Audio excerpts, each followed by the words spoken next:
Olá, boa noite. Está no ar o Rede TV News. Muito boa noite para você, seja bem-vindo.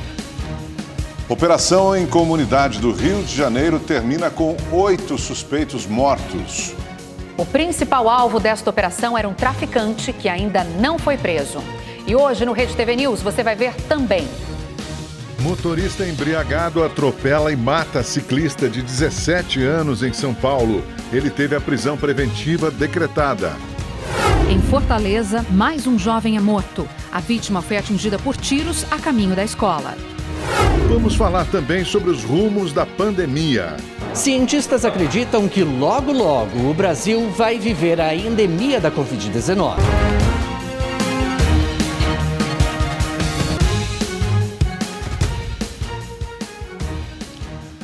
O Ministério da Saúde anunciou hoje a compra de mais 2 milhões de doses de vacinas pediátricas da Pfizer. O novo contrato é adicional ao que já havia sido negociado com a farmacêutica. Com a nova aquisição, passa de 20 milhões o total de vacinas pediátricas adquiridas do laboratório. Até agora foram distribuídas quase 8 milhões de doses da Pfizer para o público de 5 a 11 anos, aos estados e o Distrito Federal. 3 milhões e 400 mil crianças receberam a primeira dose. O ministro da Saúde, Marcelo Queiroga, afirmou que o novo lote deve chegar nos próximos dias. São 22 milhões de doses agora no contrato com a Pfizer. E essas vacinas, esses 2 milhões a mais, serão entregues em fevereiro, justamente para agilizar a nossa campanha de imunização das crianças de 5 a 11 anos.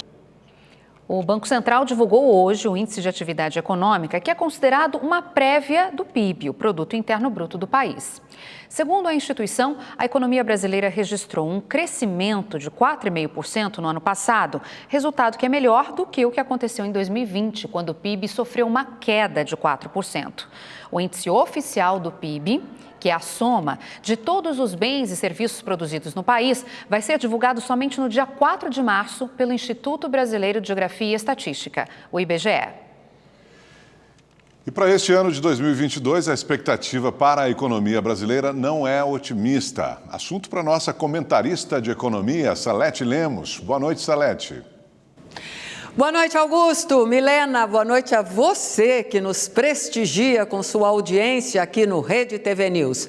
É isso, gente. Crescimento econômico fica devendo. Não só no Brasil, mas no mundo todo. Nós perdemos o controle sobre os indicadores econômicos nestes últimos 2 anos de pandemia. E restabelecer a ordem mundial é o desafio enfrentado por todos os países do mundo, sem exceção. E nem poderia ser diferente, né? O mundo precisa de crescimento econômico, porque sem crescimento fica o dito pelo não dito. Sem crescimento, nós não temos como melhorar a qualidade de vida, o bem-estar social, não temos como garantir emprego para milhões de desempregados e subempregados, taxa de juro altíssima, endividamento das famílias. Crescimento, gente, que este ano vai ficar devendo.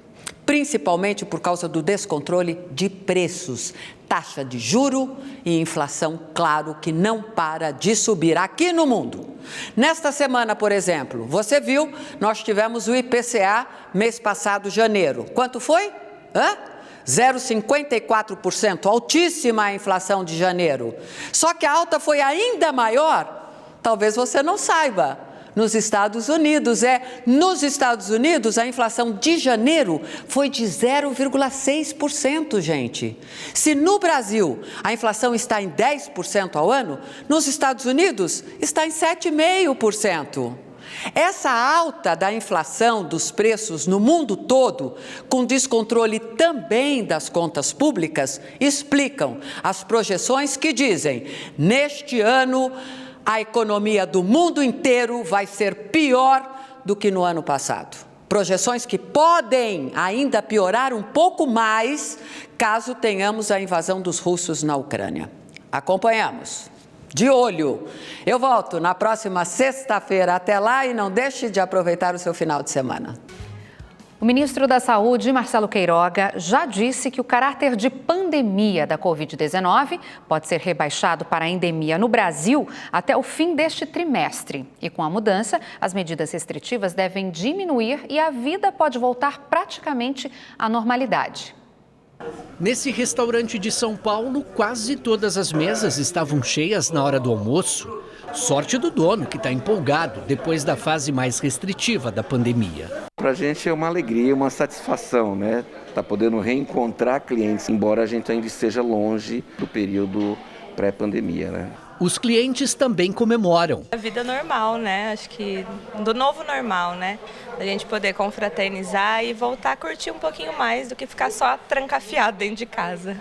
Os cientistas explicam que aos poucos o vírus vai infectar os seres humanos de forma parecida com um resfriado comum. Mas olha só, para que as pessoas fiquem longe da Covid-19, algumas ações vão ser mantidas, como, por exemplo, o uso do álcool gel. Já a máscara vai cair em desuso logo, logo. O ministro da Saúde, Marcelo Queiroga, disse na semana passada que o Brasil está muito perto de passar para a fase endêmica da Covid. Isso significa que a transmissão, os números de casos e mortes pelo vírus chegaram a níveis mais estáveis e controlados. Nesse ponto, a doença não será mais tratada como emergência de saúde. Isso provavelmente deve estar surgindo após essa infecção, né, pela cepa, né, pela última cepa, que é a última variante, que é a Ômicron, tá?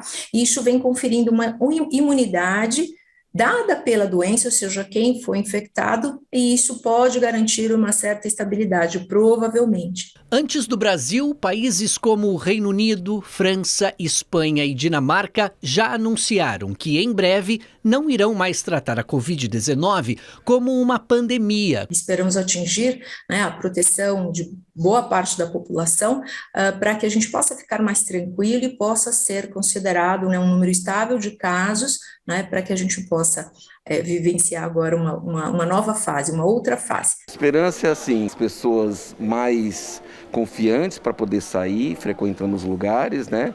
E gradativamente a gente indo retomando a vida que a gente tinha anteriormente. Vamos então aos números da Covid-19 no Brasil. De acordo com o Ministério da Saúde, mais de 23 milhões e 500 mil pessoas já se recuperaram da doença, cerca de 3 milhões ainda estão em acompanhamento e desde o início da pandemia, mais de 637 mil pessoas morreram de Covid-19 no Brasil. E agora a previsão do tempo para todo o Brasil com Gabriela de França.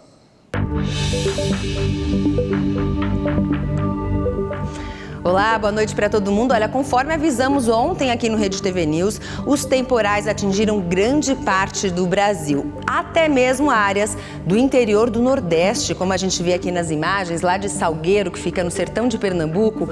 Em pouco tempo de chuva, as ruas ficaram assim, olha, completamente debaixo d'água, provocando muitos transtornos aí à população, até mesmo o comércio foi fechado. Em Minas Gerais, mais uma vez, a chuva castigou aí várias cidades, 420 municípios decretaram situação de emergência por causa dessa chuvarada aí nos últimos dias, tá? A gente vê nas imagens aí muita água. Em Belo Horizonte, parte de uma casa desabou. Por sorte, os moradores conseguiram sair a tempo e estão bem. E o sábado vai ser de chuva e tempo fechado ainda entre o norte, centro-oeste e sudeste, incluindo áreas aqui do Espírito Santo, Rio de Janeiro e mais uma vez de Minas Gerais. Em Belo Horizonte, a previsão ainda é de chuva nos próximos dias. A partir de domingo é que essa chuva começa a diminuir, mas ainda assim é alto risco de deslizamentos, porque o solo está bastante encharcado. Porto Velho e Brasília também estão na rota aí dos temporais nesse sabadão. Rio de Janeiro, o tempo fica fechado e teremos ainda chuva isolada. Tempo aberto, firme aí nessa área mais clara do mapa, pegando aqui Mato Grosso do Sul, boa parte de São Paulo e o sul do Brasil. Mas atenção, viu? Tem frente fria se formando aqui na altura do Rio Grande do Sul. Por isso, em Porto Alegre, depois de um sábado de bastante sol, calor de 34 graus, no domingo tem previsão de pancadas de chuva com trovoadas.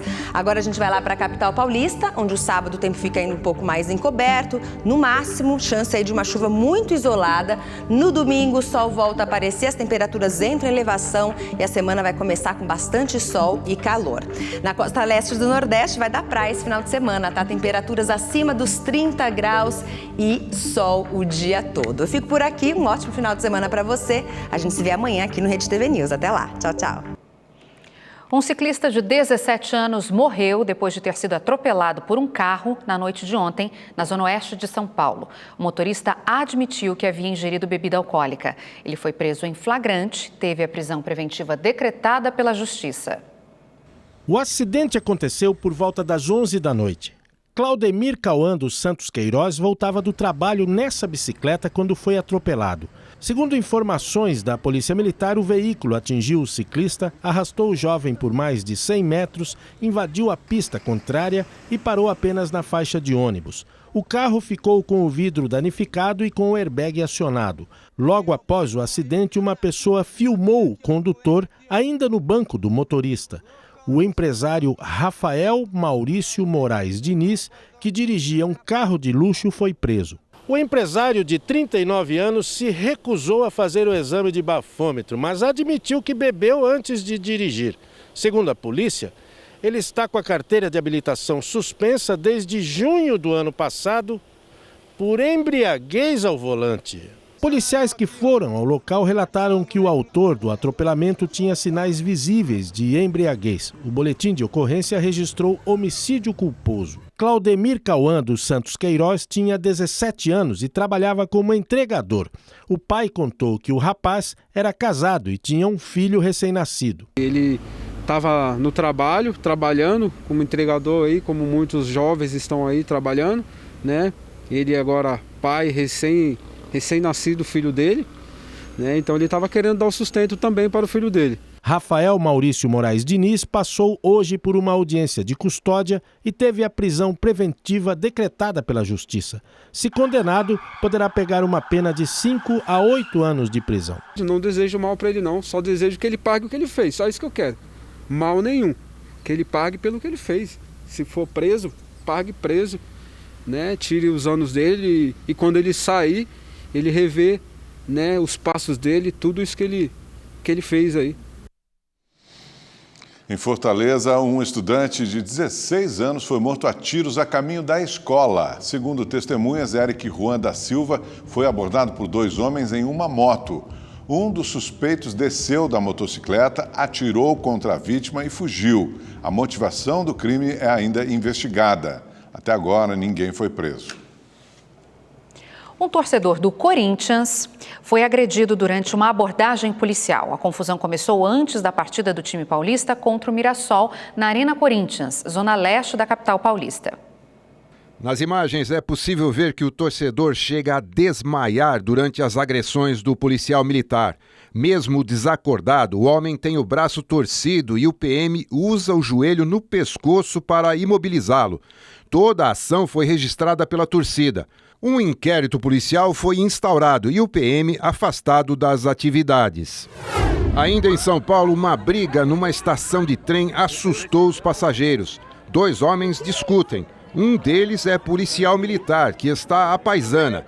Ele saca a arma e aponta para a cabeça do rapaz, que fica abaixado próximo à escadaria. 2 agentes da CPTM aparecem e conseguem controlar a situação. Em Alfenas, no sul de Minas Gerais, a briga foi entre 2 estudantes. Toda a ação foi registrada pelos colegas de escola. Os pais foram chamados e, após a reunião, foram eles que protagonizaram uma cena de violência na porta do colégio. Um deles está nessa caminhonete branca. Ele atropela o pai do outro menino, que está numa moto. O homem ficou ferido na perna. O caso foi parar na delegacia. E tem mais flagrante. Agora, numa rua na cidade de Jaboatão dos Guararapes, em Pernambuco, um mototaxista arremessa um capacete contra um ladrão e acerta em cheio. O assaltante cai, ele ainda ameaça sacar um revólver, mas desiste e foge. O criminoso havia acabado de roubar essa motocicleta. Uma operação policial no Rio de Janeiro terminou com 8 suspeitos mortos, mas o alvo principal, o traficante Chico Bento, conseguiu fugir.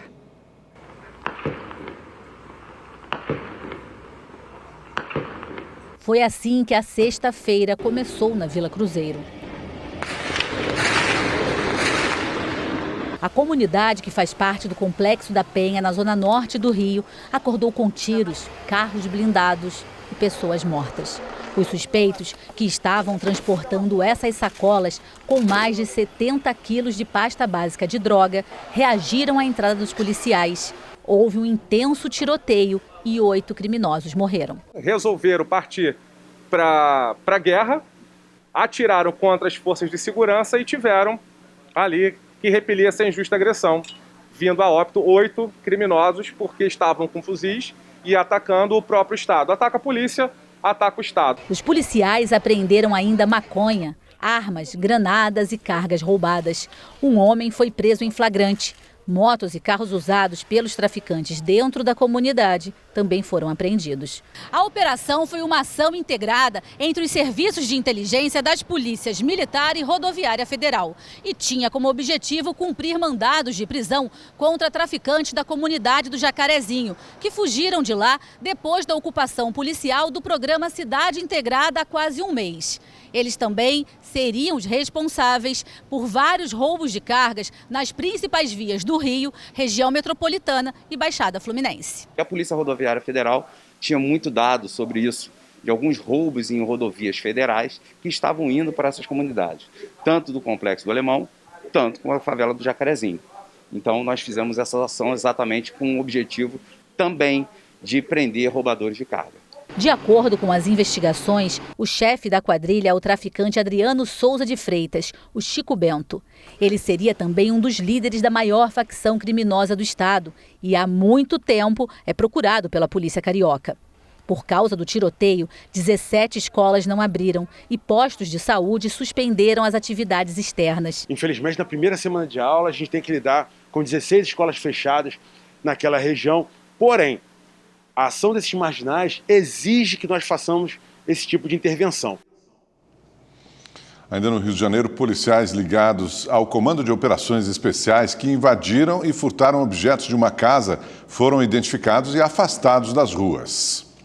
Esses policiais já prestaram depoimento e vão ser investigados em 2 inquéritos. Essa ação criminosa aconteceu na última segunda-feira na Vila Aliança, comunidade que fica na zona oeste do Rio. Mesmo sem mandado e nem flagrante que justificasse a invasão, os policiais militares entram em uma casa. O proprietário monitorava tudo em tempo real pelas câmeras de segurança. Nas imagens, os PMs armados com fuzis reviram os cômodos e mexem em objetos. Um deles se impressiona com uma garrafa de uísque. Pouco depois, um outro policial remexe uma caixa com jogos de videogame. Em outro trecho da gravação, um policial aponta para uma caixa de som portátil e faz comentários com um colega.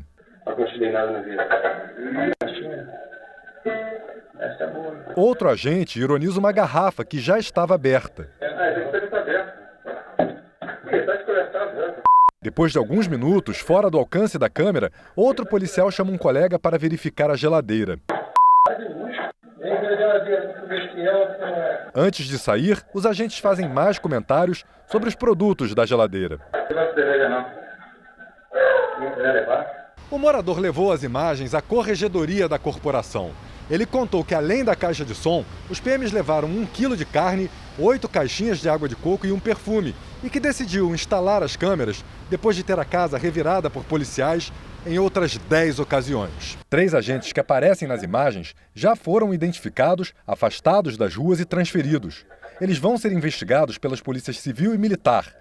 Após o processo disciplinar, podem até ser expulsos da corporação. O secretário de Polícia Militar, Coronel Luiz Henrique Marinho Pires, ficou muito indignado quando viu as imagens. Logicamente determinou que a corregedoria da corporação entrasse no caso para que fizesse a devida identificação dos policiais e também a submissão dos mesmos ao Conselho de Disciplina.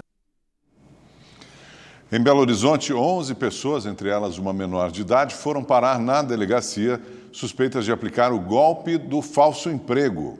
O grupo agia há pelo menos 3 anos. Para conseguir fugir das vítimas e da polícia, os estelionatários alugavam salas comerciais e mudavam de endereço a cada 15 dias. Segundo a investigação, os criminosos usavam empresas de recursos humanos de fachada, oferecendo cursos pagos e prometendo vagas de emprego que não existiam. A quadrilha movimentava um call center que chegava a fazer 100 ligações por dia. Eles entravam em contato com quem tinha currículo cadastrado em redes sociais e plataformas de emprego. O principal alvo eram menores aprendizes. Eles jogavam um preço de R$3.000. Então, nós temos envolvidos que pagou R$1.800 por um curso e temos envolvidos vítimas que pagaram em torno de R$200 o curso. O valor médio em torno de R$600. 4 pessoas que chefiavam o esquema foram presas em flagrante. Os outros 6 funcionários foram ouvidos e liberados. As investigações vão continuar. Desconfie de propostas muito atrativas.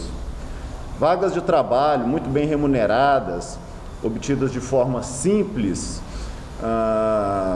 são indicativos de um golpe. Sobretudo se elas estão condicionadas ao pagamento de um curso de qualificação. Os envolvidos podem responder por estelionato, corrupção de menores e organização criminosa. Se condenados, podem pegar até 25 anos de prisão. E para os amantes de corrida, esse final de semana vai ser de muita adrenalina. Neste sábado tem o início da 4ª temporada da Copa HB20 aqui na tela da Rede TV. A Copa HB20 se prepara para mais um ano com novas importantes marcas na história da categoria. O campeonato será composto por 8 etapas em 7 datas, com início em fevereiro e término em novembro. O campeonato conta com 3 subcategorias, a Pro, a Elite e a Super. Com isso, 3 campeões serão coroados. Na temporada de 2021, o piloto Alberto Catucci conquistou o campeonato da Pro. Daniel Nino venceu na Elite e Enzo Gianfratti levantou o título da Super. Além disso, serão 16 corridas no ano, com 6 rodadas duplas e 1 rodada quádrupla. Esse ano, a principal novidade será o palco da grande final. O Autódromo Nelson Piquet, em Brasília, vai receber pela primeira vez a decisão no campeonato no dia 20 de novembro. E fique ligado, porque a etapa de abertura será em São Paulo, no Autódromo de Interlagos, nesse fim de semana. Todos os detalhes do início da 4ª temporada da Copa HB20 você acompanha aqui na tela da Rede TV, amanhã a partir das 4 da tarde. Não perca! Agora o futebol. A final do Mundial de Clubes de amanhã entre Chelsea e Palmeiras está cercada de provocações. Repare, para onde você olha em São Paulo tem um palmeirense. E todos com o mesmo discurso. Estamos confiantes no título. A empolgação daqui é a mesma de lá. Isso dá pra ver no passeio de barco em Abu Dhabi, nos treinos do Palmeiras e nas lições que os jogadores receberam do comandante Abel Ferreira. Foi uma tática ali, né, para poder surpreender, né, no sábado. A confiança de lá passa pra cá. Não é à toa que as faixas de campeão mundial estão vendendo bastante. E quem comprou não vai se arrepender, hein? Pelo menos é o que acha o Abel Ferreira. Claro que dá para ganhar. O técnico foi tão convincente que ganhou até musiquinha. Abel é o menino legal, Abel é o menino conquista, Abel veio ajudar este time paulista. Ah, e por falar em técnico, nem a chegada do comandante do Chelsea, Thomas Tuchel, na Arábia, após se recuperar de Covid-19, assusta os torcedores alviverdes. É melhor ele estar lá como técnico, porque ele é ruim pra caramba. O volante brasileiro Fabinho do Chelsea entrou no hall de provocações e deixou a entender que quer dar o troco após ser dispensado do clube alviverde lá nas categorias de base. Tudo que eu posso buscar para me dar motivação interna, para poder dar o meu melhor, poder buscar energias, eu faço e com certeza isso faz parte delas também, né? E agora, gente? Tá por fora esse cara aí. Vai tomar cerveja que você ganha mais. Mas a ironia não fica só por parte dos torcedores. O técnico Abel Ferreira, às vésperas do jogo contra o Chelsea, também tirou uma casquinha do técnico do Manchester City, Guardiola, que chegou a declarar que o atual campeão da Libertadores era o River Plate da Argentina.